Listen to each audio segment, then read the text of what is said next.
खरं तर सर्वांनाच माहिती आहे, दीनानाथ मंगेशकर हॉस्पिटलमध्ये ज्या प्रकारे त्या ठिकाणी दुर्दैवी घटना झाली होती आणि मृत मातेचा त्यानंतर अहवाल आणि सगळ्या गोष्टी घडल्या, त्यानंतर एक महत्त्वाचा GR माननीय मुख्यमंत्री देवेंद्रजी फडणवीस आणि या सरकारने पारित केला।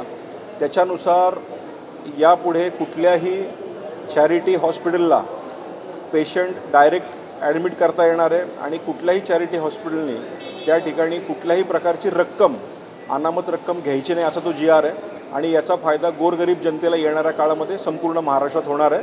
मी माननीय सरकार, माननीय देवेंद्रजी फडणवीस आणि दोन्ही उपमुख्यमंत्री मी यांचा आभार मानतो।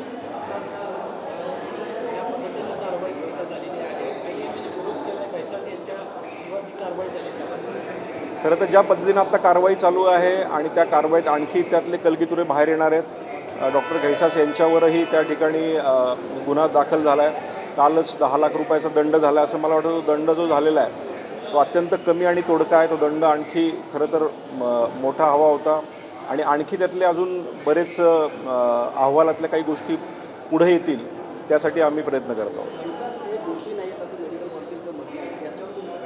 एक मला मेडिकल काउन्सिलला सांगायचं आहे की त्या पूर्ण प्रकरणामध्ये मी स्वतः त्या ठिकाणी साक्षीदार होतो। आपण एकतर्फी ऐकून न घेता भिसे कुटुंबियांचं सुरुवातीपासून ते एंडपर्यंत जर तुम्ही ऐकलं तर तुम्हाला एक्झॅक्टली लक्षात येईल की याच्यात कोण दोषी आहे। ABP माझा, उघडा डोळे बघा नीट।